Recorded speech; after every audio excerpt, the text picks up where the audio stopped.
Welcome to Calming the Chaos, where I help you find peace in a chaotic world. I'm Tracy Canella, licensed mental health counselor who talks about chaos from a mental health perspective. And I give you self-help resources you can use to calm your chaos in any situation in this world. Isn't this fun? It's not a substitute for counseling or psychotherapy, but just a lot of helpful hints and tools. So if you're on board, feel free to tune in. And now, let the chaos begin. It's been so great to have guests contact me who have had just really compelling stories in their lives. And one of those people that contacted me is Justin Shaw. And he has developed a book and a pattern of treatment. I don't know what he calls it. He says he's somewhere in between Deepak and Tupac. And he's a real high energy guy who has developed some sort of resource to calm chaos through his experiences. So we're going to hear his story today. Justin is coming to us live from Scottsdale, Arizona, where it is very hot. I am actually quite hot here too, because it is going to be 80 here today in Washington. So I can only imagine what's going on down there. But let's hear his story of chaos and hopefully try and learn about him and his concept called sourcery. And sorcery being spelled with this SOURCERY and 101. So he's going to tell us about that and about his story. So right now, I'd like to welcome Justin Shaw. Justin, welcome to Calming the Chaos podcast. It is good to be here. Very, very good. Good to be here, there, everywhere. It's the magic of the internet. I'm everywhere right now. You're everywhere and you're nowhere. We are, yeah. You're with everyone and with no one, right? Because Arizona is a magical place. And we have talked about this. You have lived in Sedona, I believe, or at least been in there. And that's the woo-woo central of Arizona. And I tell you what, man, that is a place. Yeah. Oh, yeah. I lived there for all of 2023. It's where the inspiration for this book came from. It was my time living there. It's a whole crazy story. Yeah, this necklace right here is one of the jewelry pieces. You probably can't really see it, but it is an amethyst. And that's one of the things of jewelry I got from Sedona when I went and visited their crystal shop. That was just Oh, yeah. You go in there and it's wow, the they energy. Have a few of them there. Yeah. It's a wonderful place. It really is. Yeah. Well, so here we are. And I don't know where really to begin. I just know that you've written a book and you have sort of a template of helping people to calm their chaos with, some sort of a sorcery. You're going to tell us about it, I'm sure. But where do we want to begin? I guess maybe just start at the beginning and go for it. We just want to hear your story. Yeah. So I was, growing up and whenever I'd go get help and counseling and therapists, I'd always ask them well, what's your story? What have you and a therapist is just never going to say what their story is. And then because they didn't open up, I wouldn't really open up. And it was just that's not important. What's important is your story right now. And it's but I want to know that you have empathy for my situation, not just sympathy. They're very different things. Empathy is just hearing pain, or sympathy is just hearing your pain, whereas empathy is feeling it with the person. So I would always be quite closed to therapists because they wouldn't, divulge or even if they did, it was just kind of I went, had a normal upbringing. I went to college and now I'm married, and it's okay, well, nobody has that vanilla of a lifestyle when you're a therapist. I know. I'm sure they're lying. I'm sure that but they don't want to talk about themselves. That's period. Yeah, that's what I'm trying to say. But and I just want to just take a little bit to explain it. We do want to talk about ourselves, and there is a certain amount of self-disclosure that therapists do.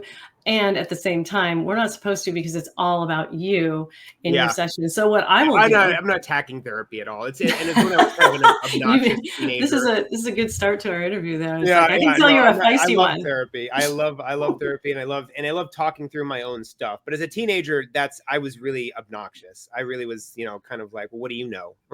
What have you been through? So, I'm a completely different person now. But part of it's just kind of creating that empathy where it's here's what I've been through. So I started, my home growing up was, that of an emotional vacuum. My parents, they divorced when I was about in middle school, but my dad was really gone a lot when I was younger, and that created, and even when he was around, they're both just emotional voids. Like there just is no, there's no, there was no emotion. I mean, love, that was not mentioned in my house at all, not once ever. They weren't, huggers or anything like that. And once my dad kind of left, it was just kind of me and my mom, and my brothers and sisters were all much older. They were out of the house, so it was just me, and I kind of grew up in my room alone, because it was, my mother had her own depressive anxiety issues, and the way she was dealing with her pain from the divorce was to kind of isolate. And so I just kind of grew up in my room alone in this kind of world of imagination and pop culture. Those were my this world of imagination and pop culture. So that was the world I grew up in. But a lot of times, if the parents are not able to tell a child, you're important, you're loved, you're safe, they're going to look to the world for those things, and the world is always going to tell them they're unloved, unsafe, and unvalued. So that's what happened with me. And through my 20s, that's when things got really bad. And I've spent nights on park benches and jails and rehabs and halfway houses, and I mean, it was truly a dumpster fire point of my life. Wow. Probably, I get back to that, and it's it was really tough. And I don't like to get in too much, because this is not a woe's me type thing. Like, oh, I'm very satisfied with what I've been through. It and it created the person I am. But it is to kind of say, I understand pain, and I have empathy for people that are going through crap. Mm-hmm. And my spiritual journey kind of started finally in my late 20s. I went to rehab and the second time is when it kind of caught. First time didn't do anything, but the second time it caught a little bit, and I was just like, okay, I'm getting older. This is, it's time to get everything together. And so I went to a kind of a faith-based rehab, and they kind of did this thing where I was ready to let go, and I was like, what is this Jesus thing? And kind of, growing up, it wasn't really spiritually, that wasn't really a part of my life. My parents didn't talk about anything vulnerable, whether it be, guidance for me or love for it, just nothing. It was just, nothing was discussed. So I kind of got this whole, okay, well, this is the route to go. Cause I felt different. Like I felt something different. And, they kind of prayed around me and was like, okay, I like this feeling. I want to chase this feeling. And how do you do that? Well, then it kind of got into the religious aspect of Christianity. And it's like, all right, go to church and, you do this, and, you read the Bible, and, you just live by that. And, so that's what I did for several years. And I was sober, but, what I had noticed is that my anxiety was worse than it had ever been before. And I started discovering that, especially with the death of my mom, I went through several things in adulthood that really brought me to my knees and brought me to where this book comes into play. And the slow process death of my mother was the final straw for Christianity and I, because she got pronounced with terminal cancer, and it was about a year of her, her body dwindling away, her mind dwindling away with the dementia, and it's very tragic and traumatic to watch that happen.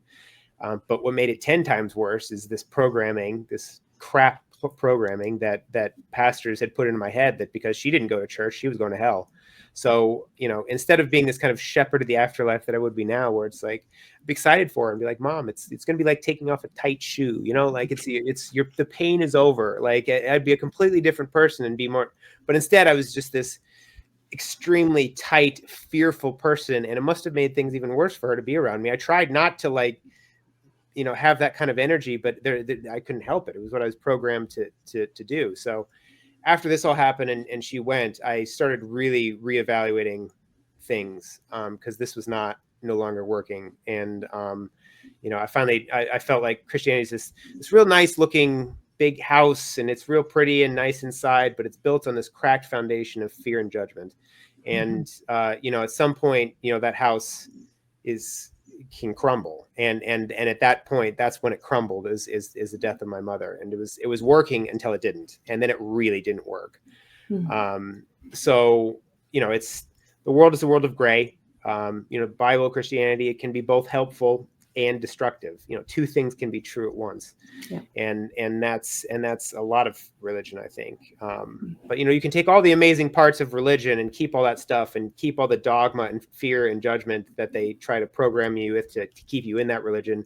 You keep all the good stuff, you get rid of that stuff. Now you're spiritual. So, you know, like it really is, spirituality is the best of both worlds. So, but after that, I went through just a time period there where there was just a lot of death. And that's where kind of this book came in. My mom died, my sister died, I had a close childhood friend die. I was drinking and using drugs again. I got attacked in the face by an Alaskan Malamute dog that just ripped, like almost missed my eye. I almost would be missing an eye, and it ripped through my face. And then after that, I had a fiance who has her own spiritual issues, and she just decided to up and leave and move across the country, and then decided just to stop talking to me and changed her address, changed her phone number, just gone. And she had our infant son. So it's like I'm processing that, and then I'm processing the loss of my child too.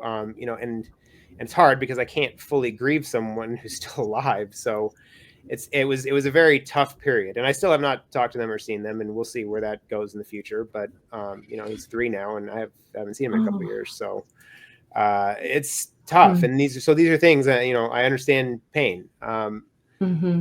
But all this stuff is what brought me to kind of Sedona. And this moment, once this all happened, the final straw was her leaving and taking us on. It was just like, I have to go. I don't know where I'm going. I just have to go. So I went up, and that's where I went. I went to Sedona. And it was that year there, just kind of working jobs and just doing whatever I could, and finding these things that I write about, and deconstructing a lot of false beliefs about myself and about religion in the world. And I had all these experiences before I went there that I can get into, but that's where kind of sorcery came in, and my intentions, and I needed to figure out something to help me heal, and maybe something that could help others heal too. And that's when this kind of divine inspiration came to me on a hike one day while I was on Bell Rock. It was just like the sorcery, the 13 rungs, you know, how we're going to do it. And just like it all, like a beautiful mind, like came to me, and all these like pieces. And it's just like, oh, okay. All right. So this is all for a purpose and a meaning, you know? So that kind of, to bring up to speed there, but that's, you know, that's kind of the quick background of my pain, I guess. Yeah. Wow. Well, so you brought up a couple of really interesting things. So people who struggle with mental health conditions or emotional conditions, you can trace it back. We don't want to blame the parents, but we do kind of want to understand the context of where they came from. So if they were emotionally unavailable, or like what you said, they just didn't even talk about feelings and you didn't feel connected to them, there was a reason why. And it's probably because their parents, you know, did the same thing. And so rather than pass it down, hopefully the practice is that we learn from it, like what we didn't like and what didn't work for us. And then we strive to do things differently. So there's that. And then when you said that about going to Sedona, it's a magical place, as we've already talked about. And so did you go to any of the vortexes? Because apparently you go to one of those vortexes and you get like downloads. And I don't know if that happened to you or not. I know I was there and I went to a couple of vortexes, and I got a lot of like writing done and everything, but I didn't have a huge book download. Like, is that what happened? Yeah, basically.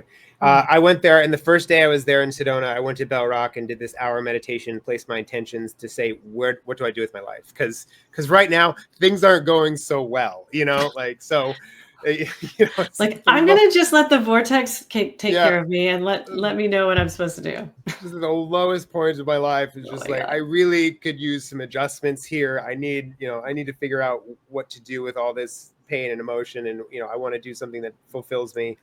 And so that was my intention that day, that very first day. And then after a while of being there, you know, and kind of working, and, you know, things kind of would come to me. And then just one day on a hike, you know, I just kind of looked up, and I was there in a moment and just said, man, I feel like I'd really be good at this. And the idea was like helping people and getting out there and, you know, helping people through things. And that's instantly when I said, you know, I'd be good at this. And I said, you know, like, the universe, me, we're all the same. But and that was in that instant. Once I said, I'd be good at this, boom, that's when it took off, and it all came, was like, oh, okay, all right, I see the direction we're gonna go, and the book is the seed that plants the helpful career tree that I want to grow. Right now. Yeah. So when you had that whole thing happen with it was your fiance and your infant son had already been born, they just up and left. Is that Mhm. what and that was kind of the last straw for you. It sounds like you had a kind of a rough path starting from your childhood and into your 20s. And usually there's a point at about 24 or 25 where you start to think things through and get things a little bit more together. Sometimes it's not until the early 30s or whatever, but it sounds like you reached a point to where you had to make a change, right? Oh yeah, I mean, this all is very recent. This whole infant sons, that this is all very within the past couple years. But yeah, the when I went to rehab and it really clicked, that wasn't until 29. So my whole 20s were just, like I said, it was a dumpster fire, and that was the kind of trauma that, my shadow was in charge. But one of the rungs is shadow work, and my shadow was I like to say the shadow is either driving the car, it's in the passenger seat, or it's in the back seat, which is where you want it to be. And the shadow is, if the shadow is driving your car, you live an unfunctional life, and the shadow was driving my car. And then in my 30s, it was more the passenger seat. It was too involved. It was still too involved in my life. I couldn't hold down relationships. It was still far too involved in my life, which in the passenger seat is very, very involved. So and those are the kind of people that, have functional lives. They go to work, they have places to live, but maybe their relationships suck, and there's still things holding them back. Now it's in the back seat, which it can't be out of the car, and you have to love your shadow because you can't fight against it because it's just a part of you. So once it's in the back seat, you can kind of check on it once in a while, make sure it's doing good. But that's where, like the shadow and all the trauma, it lives in our frontal lobe here, and that's where the medical community really struggles with chronic illness. Chronic illness, I believe, is all caused by problems of spiritual bankruptcy. There's an imbalance energetically, and our our medical community, just recently decided that the mind and body are connected. Like, that's very recent, within the past like 10 years or so. It's like, okay, there's a connection here, but their spirit is still left out. Is mind, body, spirit is it is the triangle, and that is left out, and it's not going to be worked in anytime soon. So, and it's not to say anything bad about so I would say, like, it's not to say anything bad about the medical community. If I fall off, a tree, and there's a bone sticking out of my arm, that's not a good time for acupuncture. Or it's not. I'm not going to meditate that away. So, but once the bone is set, right? Once the bone is set and the doctor does his or her part, and does the surgery, now the body heals itself. What made the body heals the body. And so with things like trauma and like the chaos, calming the chaos is just that trauma, and it just sits in the front of our brains, which is where our judgment, impulse control, personality, everything that makes us human sits on our frontal lobe. And when it's clouded with trauma, it heavily affects our lives, and that's what the medical community can't really figure out. You can't take a brain scan and like scan your brain and say, oh, see, yeah, you've got trauma. See right here, it's clouding your frontal lobe. That's the issue. You need to go see a shaman. So that's not ever going to happen. That's not ever going to happen. So we have to be aware of these alternative methods for any condition labeled chronic. I believe any condition labeled chronic, you're only going to have, the Western kind of approach is to treat symptoms, and they're only going to look at the symptoms and break that down and want to manage your symptoms, because honestly, they don't really want to cure, because a cured individual lines no one's pockets. Let's be honest. So, there's part of that. And then there's just part of, they don't know what they're doing. So, Right. So I think that's where this comes in. you're talking about Western medicine here, right? Western Because medicine, I know that Eastern medicine is far more evolved in that area, to where they do incorporate the body, mind, and spirit. And Western medicine, hasn't really caught up yet. I would hope that the therapy communities are starting to do that with mind-body techniques and remedies. But you make a really good point about that, is that when you go to a doctor, they are trying to just kind of put the symptoms away and not look at the underlying causes and really do the deep healing work. So it sounds like somehow along the way you found somebody or some method that you did some deep healing. Yeah. And therapy is a big part. I completely believe, and like when I didn't mean to attack the medical community, because there's parts of it, like aspects like therapy. Certainly, I highly advise therapy, and you put that in my book. With the right talking therapist. to someone, with the right therapy, you do want the right therapist, that's for sure. But therapy, but there's going into a psychiatrist's office and leaving without pills doesn't happen. Like, they're going to give you, if you go into a psychiatrist's office with an issue, you're going to leave with pills. They're going to give you pills. Treatment. That's the way they do treatment. That's the deal. So psychology, therapy, all that's wonderful stuff. Like psychiatry, you really need to do your homework, because they're going to tell you what you need. And the easiest way to give away your power is by thinking you don't have any.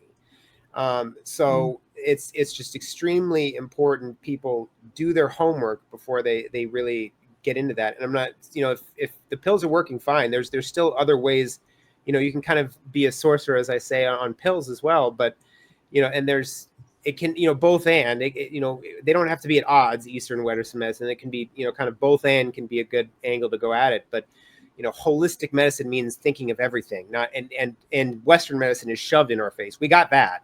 So holistic means, well, maybe trying some other things that are, you're not going to go to a doctor's office and they're going to, say, like, why don't you try meditating? And, why don't you do some energy work on your chakras?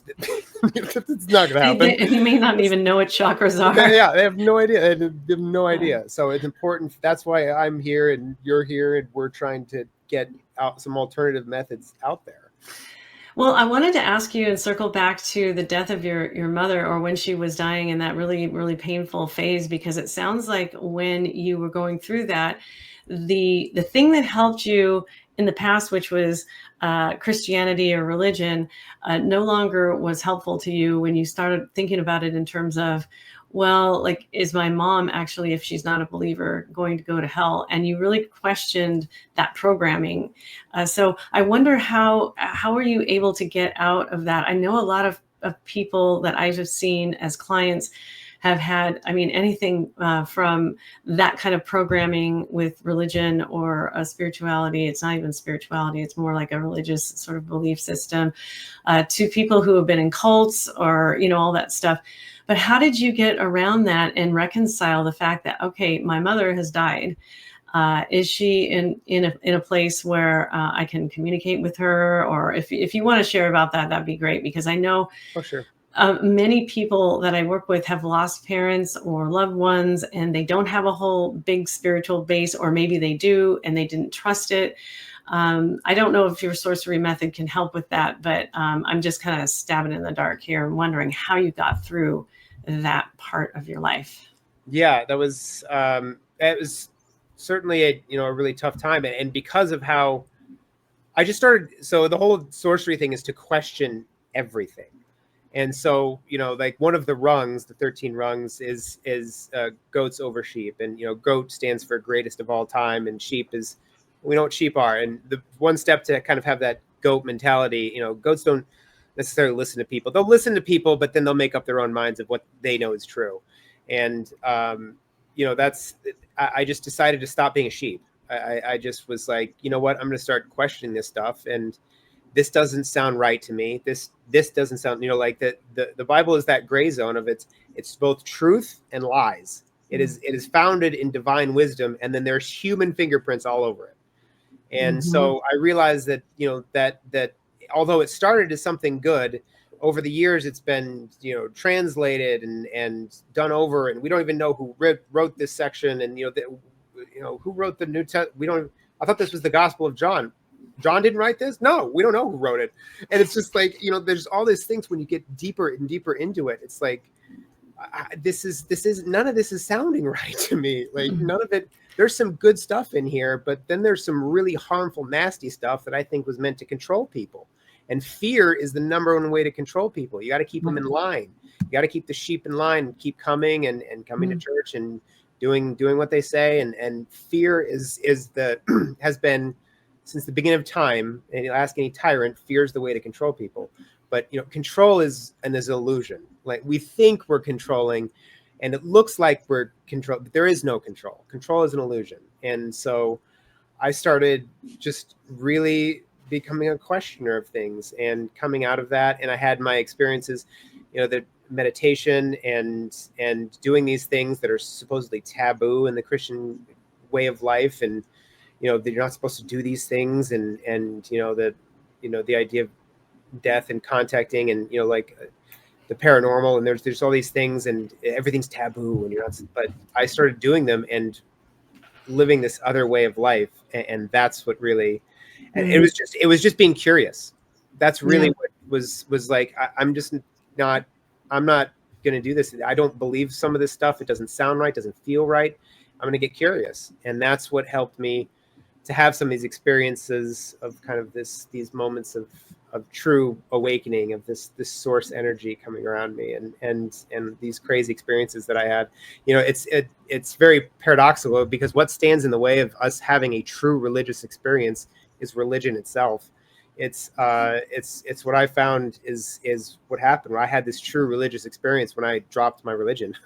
And that's what really brought me to like, oh, there's a lot going on here that is pretty amazing, and I need to write a book about. God, I wonder if that's what that REM song was about, losing my religion and having that religious experience in losing it. Be. I know that song. I haven't heard it in a long time, but I know that song. I'll have to go back and listen to it, because I'm sure it's got to be. Yeah. Okay. So then you mentioned the stuff about the Bible, and I have to say that, what's in there is up for interpretation, and what you said too about it being, maybe divinely inspired and also manipulated by man, we really don't know. But what we do know is what our own intuition tells us. So we can have my neighbor Mary, who likes reading her Bible every morning, and she lives by the rule of this Bible, and she is completely fine with it, and she's not deviating. Her life is working out perfectly. There's not a problem. We don't want to mess with her, right? And then we have somebody who's more of a seeker like you are, or a person who's a questioner, and because this format doesn't work completely for me, and that's okay too. Or you can have, if you thought about it in terms of a spectrum, there's all kinds of points in between a severe religiosity and structure, and then this open, flexible, like, let's see what's going to happen. Some people can take pieces out of it. I think the important thing, though, is not to judge other people for their lifestyles and their choices and what works for them and what their intuition is telling them to do with their lives. As long as it's not hurting people or hurting yourself, breaking the law, damaging property, getting arrested, all that stuff. I love that you're open spiritually, and that we are talking about this and hoping that other people can learn to be open spiritually in their lives too. And it can be a very great healer. It is. It's just those negative emotions. We don't need them. The fear, the judgment that you're supposed to, this is the way, or you're going to hell. Like, that is so wrong. And so it just puts fearful. I was at a church function one time, or a service, and the pastor was wondering, like, how many people here, it was probably an auditorium of, I don't know, 250, 300 people. How many people here are confident of their salvation? And I would say about 15% of that, of those 350 raised their hands. That means the other 85% weren't confident at all. And these are people that were in church at the time. And so, like, that's an awful way to live life. Like, I'm not even, like, let alone your salvation. I'm not even sure I'm okay. And that's how they live their life. Like, and that's how I lived my life. And it made me extremely anxious all the time, and just had racing thoughts and all these horrible things that I was programmed with that are all lies. They're all lies. And so, I realized that once I stepped, it's that house, they keep you in, it's a big, nice mansion in Christianity. It's a big, nice mansion, but they keep you in the mansion. And they tell you that what's outside, well, it's a nuclear holocaust. That you don't want to go outside. You don't want to go out there because it's a nuclear wasteland and you're gonna die. So just stay in the mansion. It's nice in here. It's, there's food and we'll feed you. Everything's safe in the mansion. But I stepped outside the mansion and realized it's beautiful, and there's a whole nother world out there that is to be explored and enjoyed, and it is not a nuclear holocaust. And that's what I realized. I was just being lied to the whole time. It's like that show Silo, you know, like it's a great show on Apple TV, but it is that. It's just, you know, like, you don't want to go out there. You don't want to mess with that stuff because it's bad. It's bad. Don't do it. And then, but because I think there's a realization that, like, once you get out, you're not gonna want to come back in. Mm. And that's exactly what happened to me. I was like, I'm good on the outside. You can keep your mansion, but it's nice in there. But this is freedom, you know. So that's what happened. Yeah, and you're talking about the difference between rigidity, you know, this whole like structured, inflexible thinking, stay in this house sort of thing, and flexibility, which, you know, in therapy anyway, we want to help people to get more psychologically flexible, to where that's really going to help your mental health if you are more psychologically flexible, because what we do is we create these rules for survival, and rules and beliefs about ourselves that are not helpful. And if we're not willing to at least get a little bit more flexible, explore some other alternatives, then we're going to be just stuck in that rigid thinking and the rigid, inflexible beliefs. So part of what you did was break out of the rigidity and started to open up to more flexibility. Is that what sorcery is about, or is sorcery a Absolutely, little yeah. deeper? Yeah, it's about taking everything. It takes all the best things that I learned from, I studied religions, and it takes all the best things and leaves all the fear and judgment and dogma, because it's all garbage. So, you know, that's what it does. It takes all the best parts, because, you know, spirituality is that amazing gray zone in between, you know, science and religion. It's, you know, if you're too far in camp science or camp religion, and science is its own religion, it's its own set of beliefs. But spirituality is right in the middle. So spirituality, you know, unites. You know, religion will divide. Spirituality is found. Religion is taught. So they're very different schools of thought. And some people say I'm very spiritual when in fact they're very religious. And, you know, it's fine. You can use the words however you want to, but, you know, there is a vast difference between those two words. And I really like, that's part of getting the sorcery thing out there, is to kind of understand the difference. And spirituality is just such a much better, it's just such a much better place to be, just physically, mentally, emotionally. It's completely changed my life. And this is kind of like a map on how to get there and have your own. I call it my near life experience. I've had several of these where I have a bliss attack. It's not. Yeah. I've had panic attacks my whole life, but I've had these on several occasions where it's like the onset of a panic attack if you replace panic with love, and all of a sudden you just feel just blissful and amazing.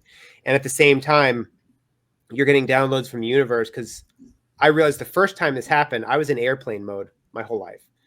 And the first time this happens and airplane mode is disabled, airplane mode can no longer be turned back on. You can try to, and for a couple of years I did. I was struggling with drugs and alcohol still when airplane mode is turned off, and I tried to turn it back on, and it doesn't. But the phone didn't stop ringing. It was just obnoxiously ringing in the background, and I had to go answer it. So it's these moments that I want people to have, and I call it, you know, my near life experience, because there was no death involved in this, but people have these wonderful blissful experiences when they die and they come back into their body. This was not out of body. I did not go out of my body at all. This was an emotion and feeling. It was like the best drug I've ever had, when there were no drugs in my system at all. Hadn't been for weeks when I had my first one, and every single one has been completely drug free. And the beautiful part about that is there's no come down. It's just a natural, like, you just come back and feel refreshed. And these are experiences I want people to have, because if more people had these experiences and were in touch with this part of themselves, we wouldn't have the insanity and chaos of the world that we have around us. We'd have a blissful utopia, but it's just so limited of the amount of people that have these experiences, are in this state of mind, that, you know, it's sad. But that's what I'm out. That's what my mission is to try to get more people to awaken. So are you saying that love and joy and bliss are the actual, is that the actual medicine that we're looking for, or part, at least part of it? Are you saying that? Because I do know that love has a vibrational frequency that's up here, and fear is the lowest vibrational frequency that you can have. I learned that in hypnotherapy school. And I also know that if you approach things with the energy of love, you are going to be so much better off in your life versus if you approach it from the energy of fear. So are you saying that, like, all we need to do is just sort of bliss out and be nice and loving and accepting and you know filled with joy? Yeah, I mean, I always like to say, attack the situation with love and peace will follow. So yeah, Hmm. I believe that's what we're here to do, is to practice this love thing. And it can be hard for people who are kind of programmed, misprogrammed into a different mindset, to just say, we'll just love everybody. Well, that's what kind of the rungs are there for, to kind of step by step go through and like create more joy, create more love. Hmm. One of the things in there I love to talk about is obviously this is not the end. Life is the illusionary nature of reality. This is not our end. And I like to I like simulation theory as the best kind of way to look at it. And if you look at a simulation like a flight simulator, you look at that, and there's a clear purpose for that. The pilot goes in to get used to flying a plane with no consequences, and then can take their skills out of the simulator into real life. Well, here the skill we're supposed to learn is love. It is the one thing that transcends space and time, and it is what we will leave here with and take with us. So it is the skill we're trying to learn here in an unconsequential atmosphere. It might seem consequential, but it's only consequential here. Once we leave here, the consequences are over, just like in a real simulation. So Hmm. it's taking the skills we learned here, that love, and that's what we're going to be using on the other side. So, I love that kind of idea and thinking about it, and just that's what I just strive to be better at, because like I think there is something to reincarnation, and I'm good. I think I'd like to just kind of stay on the other side, and I think we're sent back in here to learn more and do, but I'm trying to make this the last time. Oh my gosh, that's what I've been saying for years. I'm That trying, is that is so funny because I know, and you can ask anybody around me. I'm just like, I'm trying to do this thing right because I don't think I really want to come back here again. I think I've been in here way too many times, learned way too many lessons, and then it's kind of like a video game when you die and you have to come back, and then you Mhm. have to do it again until you get through all the whole phases. It's a It's like simulation. It is exactly. absolutely, the simulation theory is the best thing I can. It's the best example. Now that we have simulations, and very detailed simulations, people understand that more than, I think Philip K. Dick was the first person to talk about it way back in the 70s. But now that we have simulations where, I mean, and this seems so real, but if you think about putting on a simulation, the goggles and everything, you react to things that aren't there. And it's Mhm. it's the same thing here. Like what's really here isn't actually here, but we react to it like it is. So, and that's the same with a simulation. Like you can be hanging with a buddy and watching your VRs, and he's like reacting like you're just Right. laughing. There's nothing there. So it's the But same thing. to him, it's very real. Yeah, very real. I've used some of those VR goggles. They're pretty mind blowing. But Yeah, you you can't okay? react to it. Yeah. So you said that your sorcery was sort of inspired by the 12 steps of AA. So did you go to AA, and then when you were thinking about creating this whole sorcery, or you were even just open to a download in Sedona? Did the 12 steps come into play? Because the 12 steps are fairly rigid, I think Very. you would probably say, right? Very, yeah, no, and that's, I had been going to AA for several years, and it is disguised Christianity essentially. It is it they disguise it a little bit because they know there's a lot of religiously traumatized people that come in there wanting help, and a lot of them I think see through that and see the religion, and will not get help because of that. So this is also another alternative, but the rungs are not rigid at all. They're very fluid. They're kind of in an order, but there's no like step one, step two. That it's not like that. They're very fluid and they kind of flow together. And, you know, some may require someone's attention more, while others may not require your attention more. So the level of importance is always subjective. But I needed a way to think about organizing all this information I had. And that's what came to me, was that, you know, first of all, like, you know, steps are good and moving forward is good and fine, but moving up is better, because a bird has a better perspective on things than a worm. So so that's why that kind of came to me. And then 13, for a very specific reason, is you get right into it with the number 13, is it's supposedly a very unlucky number here in America, and to the point where we don't have 13th floors on hotels, which is ridiculous. We do, but they're called 14th floors, and it's insane. And there's no reason for that. It's actually, in tarot, it's death, rebirth, and transformation is the number 13, and it's actually very divine and a very lucky number when embraced.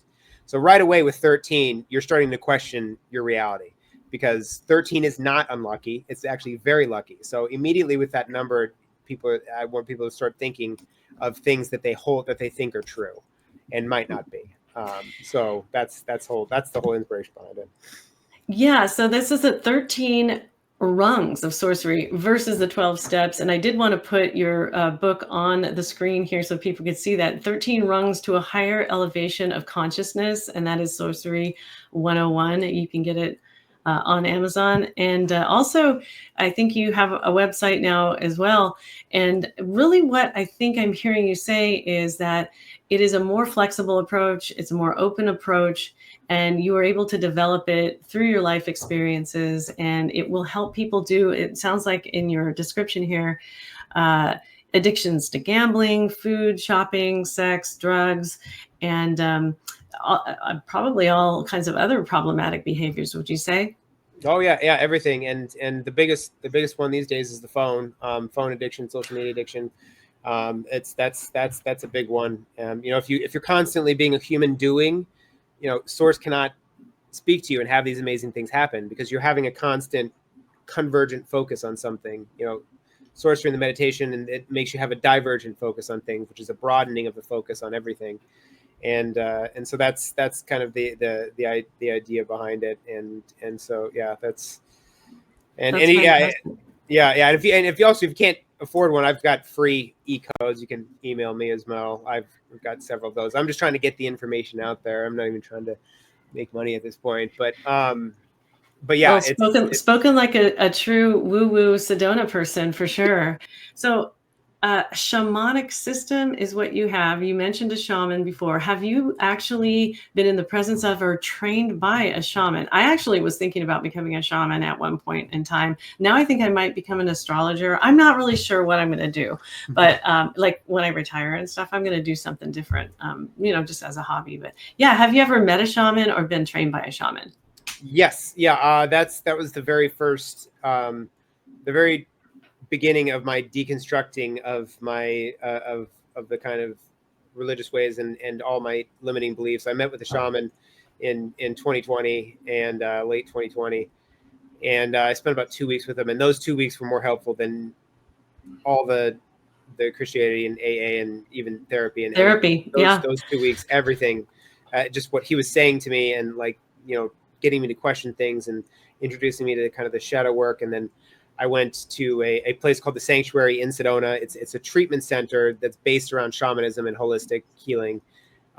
So that was one of the places I went in 2022. And so those two places kind of introduced me to this whole thing. And actually Sorcery 102 is going to be me trained, because I am not a trained shaman, but I feel like the next step up from Sorcery 101 was for me to train and become familiar with the shamanistic arts. It's going to take some money. You go to South America and kind of, that's going to take some money, but it'll be a really good follow up to the book. So, you know, that's what I want to do that's the next logical 102. So that's definitely what I want to do. Wow. So there's going to be a 102, and that might be as you train or after you train to become a shaman. Yeah, it's so, I think we have one shaman in this town, and I think he might have passed on, but hopefully he's passed on his knowledge and skills to somebody else. But it's super cool. I mean, me being a Hawaiian, I always think that maybe it came kind of naturally anyway. You know, you just got the hookup, but you do have to have some training to do it. But you talk about the shadow, and one of the things that I want people to understand about the shadow is that it's not a bad thing, and everybody's got one. It's just that you can learn from the shadow parts of you that you've learned to just push into the background, such as my own shadow. A big one is called the fool. It's an archetype where I just make an ass out of myself, right? However, that archetype, that shadow, having fun as a kid was always, well, not always, but many times by my father, yelled at. And so I learned not to have a whole lot of fun. Well, guess what happened? That got sent back into the shadows, and the fun part of me died. But it didn't really die, because later on it came out in stupid behaviors. So what you do is you look at it and you say, like, all right, fool, what are you going to teach me? Oh, why are you here? Well, Tracy, I think you need to have a little bit more fun in your life. And that's what I'm here to teach you to do. Oh, okay. Well, so I don't have to do assholey things and really stupid shit. No, I don't have to do that anymore. I can learn from you, and I can just have fun and respect that you're there. And like you said, put you in the back seat and let my fun part, just kind of hang out there. And I think that's a really good description of like persona and shadow. I don't know if Carl Jung would have said it the same way. I'm probably just blastering it all over the place, but that's the way I was taught to look at shadows. I don't know how you were taught, and I would really be interested in learning how you have been taught to see shadows. Yeah, so that is the first rung, is shadow work. And I like to say we're not the shadow, we are the awareness of the shadow. So it's important to kind of have a little bit of distance, and that's why I like to say I'm a little bit Deepak and a little bit Tupac, right? It's the divine and the shadow. And I embrace both sides. And I kind of, like you learn the best person. And I was like, I like to name my shadow. So there's a little bit of a distance, Mm-hmm. and so, but the best person, I think, and especially there's a lot of, my book is loaded with humor and pop culture, and lots of it, because healing trauma should be fun too. But one of the best person I can think of that really handles their shadow in the best way that everyone knows is Eminem. And he Oh my gosh. has named his shadow. It is Slim Shady. It is not a party. There's Marshall and there's Slim Shady, and they are very different entities. And he had a horrible childhood and upbringing. And I mean, the trauma, he saw his uncle shot when he died, and his alcoholic mother, and his debt and abuse, and just, so he has a very angry shadow. He has a very, very angry shadow, but he deals with it in a really healthy way. And, Wow. people get on him for all the things he says in his songs. But that's the way he's dealing with his shadow. And he should continue to do that, because these thoughts are coming up, and he's getting them out, and he's doing it in his way. Everyone should deal with their shadow in their own way. And I'm not going to wrap my, that's not my way to deal it. But You're not going to wrap your shadow? yeah, I'm not. That's not my way of dealing with my shadow, but that is his Okay. way, and he's got a really good way. And ever since he got kind of his shit together, you don't hear about him in the news and thing. Mm-hmm. Deals with it in a healthy way, and he's not getting in trouble, and he doesn't have the problems with the drugs and the alcohol anymore. And because he's figured shit out. He's got Mm-hmm. it out. He's figured out his shadow and how to deal with it. So if we'd all be a little bit more like Eminem, I think we can, we can My get through this. goodness. I know. And it's kind of interesting that you say that too, because I've actually been by his house. We have some connections to Michigan, and that's where he lives, or where he did live. And I think it was that movie 32 Mile or something like 8 that. Been Mile. on those streets. Yeah, 8 Mile. 8 Sorry, Mile. 8 Mile. I don't know why I multiplied it by or whatever it was. The I sequel. totally multiplied his street note. Yeah, 8 Mile. That was, so you know what? It kind of makes me want to watch that movie again with a different perspective about shadows, because I never really thought about him managing a shadow, but now I'm thinking about it. it totally makes sense. Yeah, he does. Wow. Anything else that you want to say about your book or about shadow work? People who are interested in maybe finding an alternative route to healing from these universal concerns like we talked about, gambling, phone addiction, any kind of addictions. Anything else you want to say about that? Well, there's all kinds of things. I could be here for days on end. I've started doing this kind of spiritual Sherpa thing where I've kind of offered, some services to be able to help people through. And I'll give anyone like a free session to start off with, because I just like doing it. I like talking to people about this stuff and like having something like this where it's, kind of a fun conversation. But, if you think about a Sherpa, Sherpa is not going to put you on his back or their back and carry you up to the top of Everest. And being that spirituality has no summit, it's even more daunting of a task sometimes. But you need a Sherpa, because otherwise anyone who's trying to climb Everest does not do it without a Sherpa. So those of us that have been through it and gotten everything together and had some realizations and that's what we're here to do, because we're going from patient to physician. That's what a lot of us have done. We've been the patient now, and now it's our turn to help other patients, and then those patients should become physicians too. So I certainly would, I'm out there and I'm just, everything's just beginning. Book probably came out 3 months ago. I'm still figuring out what I'm doing with my life. It's all kind of coming together as I'm planning it, and it's all coming together. But certainly, the book, but if you go to the website, like I said, free session. Nice. Instagram too. I'm on Instagram. I was off social media for 4 years, which was really healthy for me, but I'm back on it now. So if you follow me, I'll follow you back. I didn't even tell my friends and family I'm on it, because I'm just interested to see who I start meeting from like podcasts like this. So yeah. Follow if you want an extra follower. I swear I'll follow you back. Nice. But yeah, okay. That's what I'm here to do is to help people. And, it's just too short of a time period to really get all this in here.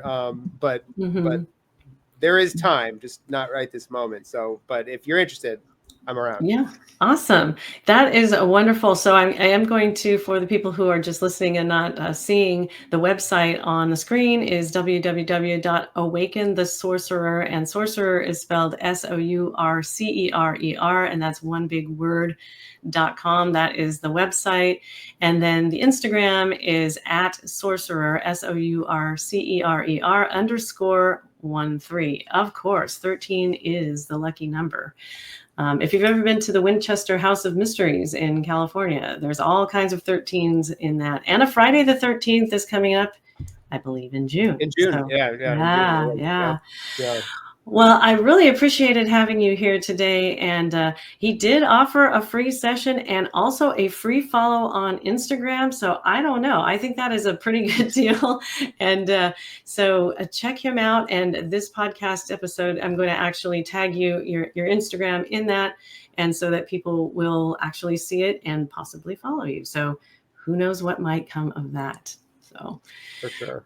All right. Well, again, thank you so much for being on a Calming the Chaos podcast, and you take good care. Thank you. It's been great. Aho. All right. Yeah. What is it? Namaste. Have a nice day.